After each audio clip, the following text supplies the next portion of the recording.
The road to $100,000 in a dividend portfolio continues, and in today's episode we're dealing with a bit of a setback. Now, in last episode we were at $66,000. We were 2/3 of the way there, and then boom, we get a little bit of a bad market, and all of a sudden it's back to about 50k in this case. So not the best graph up there, but that's investing for you. You're gonna have periods when the stocks that you have go up a lot. Right now it's the growth market again, so the main growth portfolio has performed amazingly, but we're seeing a bit of a slowdown in the REIT sector that has performed very nicely up to now, especially when you calculate into account the dividend of these holdings.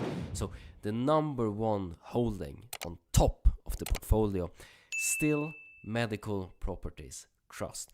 Small capital gains in this case, but since I bought this stock in February of this year, they've paid first 1,200 in dividend, then 800, and now on the 12th of December we're gonna have the X day for 8 cents a share once again. So that's gonna be just above $800 once again in dividends.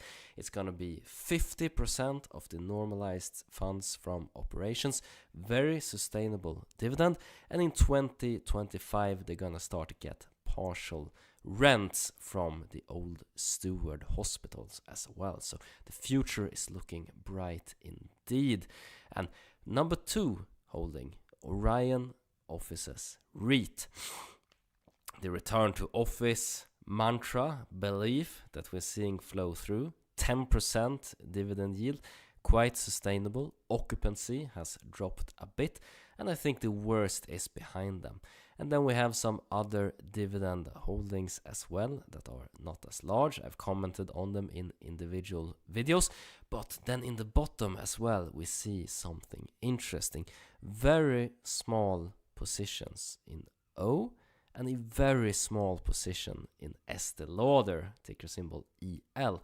And those are there to follow along, because there can be some great buying opportunities, especially in Estée Lauder in this case. They have suffered from the slowdown in Asia specifically. We're seeing the China market suffering a lot from them. I've done some deep dive into that company, not enough to do a separate video on them yet, but we're seeing, for example, a trend in China where Valentine's Day's gifts for these red envelopes, that's a part of their culture and tradition, it has slowed down.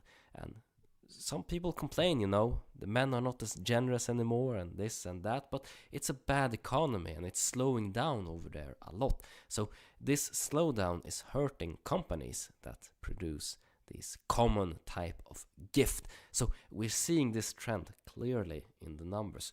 But this is cyclical. This will reverse once again. Perhaps we have another dating boom over there in Asia, year of the dragon or something. It's a good year. Follow along, we see. Then it's a buying opportunity. So I have a small position there just to keep track, so I get the notifications about it and if they make large price moves and all this. Then we have some middle positions as well. Philip Morris I've commented on before. They have the pearl of the Swedish industry, Swedish Match now as part of them. And indeed, as expected, they outperformed in earnings. So a bit more of a dividend growth play in that case. But for now, we're a bit down. It's a setback. Oh no. I started the journey in February this year. Are we gonna make it to 100k within a year, or is it gonna take even longer?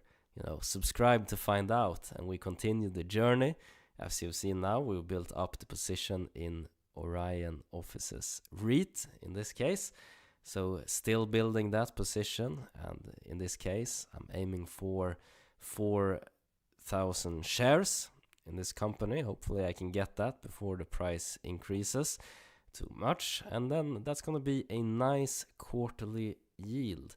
Very good for smoothing out consumption indeed. Alright, that's been an update on the road to $100,000 in a dividend portfolio.